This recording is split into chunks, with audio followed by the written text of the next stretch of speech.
L'Évangile de Matthieu, chapitre 5. Voyant la foule, Jésus monta sur la montagne, et, après qu'il se fut assis, ses disciples s'approchèrent de lui. Puis, ayant ouvert la bouche, il les enseigna, et dit, « Heureux les pauvres en esprit, car le royaume des cieux est à eux.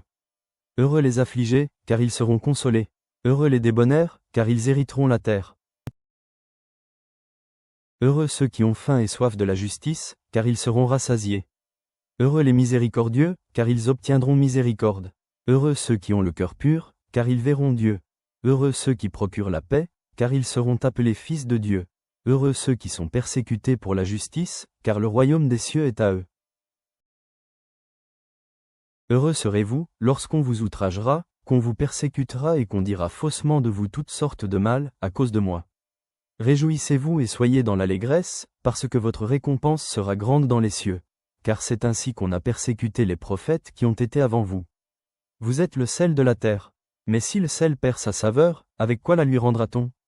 Il ne sert plus qu'à être jeté dehors, et foulé aux pieds par les hommes. Vous êtes la lumière du monde. Une ville située sur une montagne ne peut être cachée. Et on n'allume pas une lampe pour la mettre sous le boisseau, mais on la met sur le chandelier, et elle éclaire tous ceux qui sont dans la maison. Que votre lumière luise ainsi devant les hommes, afin qu'ils voient vos bonnes œuvres, et qu'ils glorifient votre Père qui est dans les cieux. Ne croyez pas que je sois venu pour abolir la loi ou les prophètes. Je suis venu non pour abolir, mais pour accomplir. Car, je vous le dis en vérité, tant que le ciel et la terre ne passeront point, il ne disparaîtra pas de la loi un seul iota ou un seul trait de lettre, jusqu'à ce que tout soit arrivé. Celui donc qui supprimera l'un de ces plus petits commandements, et qui enseignera aux hommes à faire de même, sera appelé le plus petit dans le royaume des cieux. Mais celui qui les observera, et qui enseignera à les observer, celui-là sera appelé grand dans le royaume des cieux. Car, je vous le dis, si votre justice ne surpasse celle des scribes et des pharisiens, vous n'entrerez point dans le royaume des cieux. Vous avez entendu qu'il a été dit aux anciens, « Tu ne tueras point. Celui qui tuera mérite d'être puni par les juges. » Mais moi, je vous dis que quiconque se met en colère contre son frère mérite d'être puni par les juges. Que celui qui dira à son frère, « Raka », mérite d'être puni par le Sanhédrin. Et que celui qui lui dira, « Insensé », mérite d'être puni par le feu de la géhenne. Si donc tu présentes ton offrande à l'autel, et que là tu te souviennes que ton frère a quelque chose contre toi, laisse là ton offrande devant l'autel, et va d'abord te réconcilier avec ton frère. Puis, viens présenter ton offrande. Accorde-toi promptement avec ton adversaire, pendant que tu es en chemin avec lui, de peur qu'il ne te livre au juge, que le juge ne te livre à l'officier de justice, et que tu ne sois mis en prison. Je te le dis en vérité, tu ne sortiras pas de là que tu n'aies payé le dernier cadran. Vous avez appris qu'il a été dit, tu ne commettras point d'adultère. Mais moi, je vous dis que quiconque regarde une femme pour la convoiter a déjà commis un adultère avec elle dans son cœur. Si ton œil droit est pour toi une occasion de chute, arrache-le et jette-le loin de toi. Car il est avantageux pour toi qu'un seul de tes membres périsse, et que ton corps entier ne soit pas jeté dans la géhenne. Et si ta main droite est pour toi une occasion de chute, coupe-la et jette-la loin de toi. Car il est avantageux pour toi qu'un seul de tes membres périsse, et que ton corps entier n'aille pas dans la géhenne. Il a été dit, que celui qui répudie sa femme lui donne une lettre de divorce.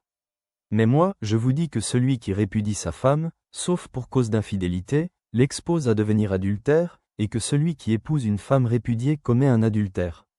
Vous avez encore appris qu'il a été dit aux anciens, « Tu ne te parjureras point, mais tu t'acquitteras envers le Seigneur de ce que tu as déclaré par serment. » Mais moi, je vous dis d'en jurer aucunement, ni par le ciel, parce que c'est le trône de Dieu, ni par la terre, parce que c'est son marchepied, ni par Jérusalem, parce que c'est la ville du grand roi. Ne jure pas non plus par ta tête, car tu ne peux rendre blanc ou noir un seul cheveu. Que votre parole soit oui, oui, non, non. Ce qu'on y ajoute vient du malin. Vous avez appris qu'il a accent aigu accent aigu dit, œil pour œil, et dent pour dent. Mais moi, je vous dis de ne pas résister aux méchants. Si quelqu'un te frappe sur la joue droite, présente lui aussi l'autre.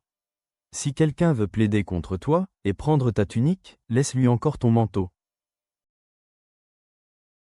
Si quelqu'un te force à faire 1 000, fais-en 2 avec lui. Donne à celui qui te demande, et ne te détourne pas de celui qui veut emprunter de toi. Vous avez appris qu'il a été dit, tu aimeras ton prochain, et tu haïras ton ennemi. Mais moi, je vous dis, Aimez vos ennemis, bénissez ceux qui vous maudissent, faites du bien à ceux qui vous haïssent, et priez pour ceux qui vous maltraitent et qui vous persécutent, afin que vous soyez fils de votre Père qui est dans les cieux. Car il fait lever son soleil sur les méchants et sur les bons, et il fait pleuvoir sur les justes et sur les injustes. Si vous aimez ceux qui vous aiment, quelle récompense méritez-vous? Les publicains aussi n'agissent-ils pas de même? Et si vous saluez seulement vos frères, que faites-vous d'extraordinaire? Les païens aussi n'agissent-ils pas de même? Soyez donc parfaits, comme votre Père céleste est parfait. Père céleste, par le sermon sur la montagne, tu nous as révélé le cœur de la véritable justice. Fais de nous des pauvres en esprit, miséricordieux et purs de cœur. Enseigne-nous à aimer même nos ennemis et à chercher d'abord ton royaume. Que nos vies brillent comme une lumière devant les autres, te glorifiant. Au nom de Jésus, Amen.